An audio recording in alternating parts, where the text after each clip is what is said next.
it's interesting. My dad used to always say that the old English word fun is defined as the activity of fools. Yeah. Yeah. So I remember once Sheikh Abdullah bin Bayya, his son, because he sees people all day long that have problems. And one of the things in the Mathara, it says that if you don't have problems, then your role is to help other people resolve their problems. Mm-hmm. And if you don't do that, Allah will bring you problems. No. And so his son said to him, can't we just have one day without problems? And Sheikh Abdullah said, Azil al-kibrak min qalbak. Get that arrogance out of your heart. Mm-hmm. He said, do you think the prophets ever had a day without trouble? Yeah. And that's, again, gets back to that the people of the greatest tribulation are the people that are closest to Allah. And that's the nature of the abode.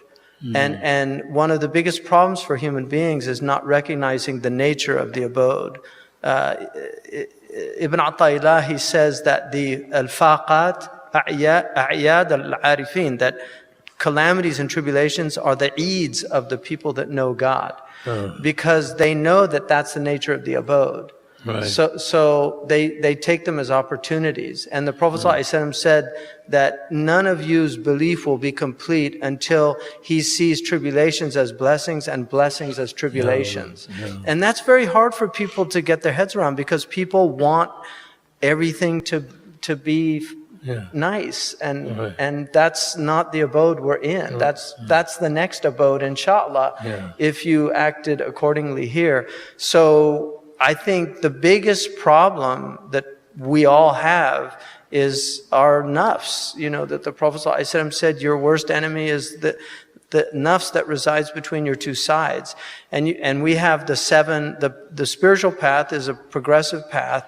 Nafs al-amara, nafs al-lawama, nafs al-mulhama, nafs al-mutma'inna, nafs al-radiya, nafs al-mardiya, and then nafs al-kamila. And the people we met, we saw some of them that arguably had reached that. So it is possible. And I remember Murabbit al-Hajj told me something when I was reading Ibn Ashur with him, and it said, يُجَاهِدُ نَفْسُهُ لِرَبِّ الْعَالَمِينَ وَيَتَحَلَّى بِمَقَامَةِ الْيَقِينَ, that he struggles with his soul for the sake of Allah. And he adorns himself with the stations of certainty. When we got to that line, I said, what if you're like, you struggle and then you just keep falling back? Yeah. And he said, that's the struggle. Like that's what you have to do.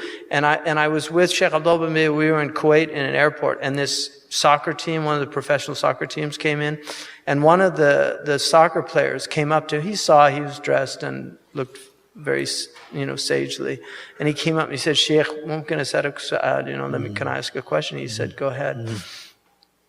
He said, I have iman, but I keep doing things, and then astaghfirullah, I ask Allah forgiveness, and then I go back and I do them, and then I ask Allah forgiveness. And what do I do?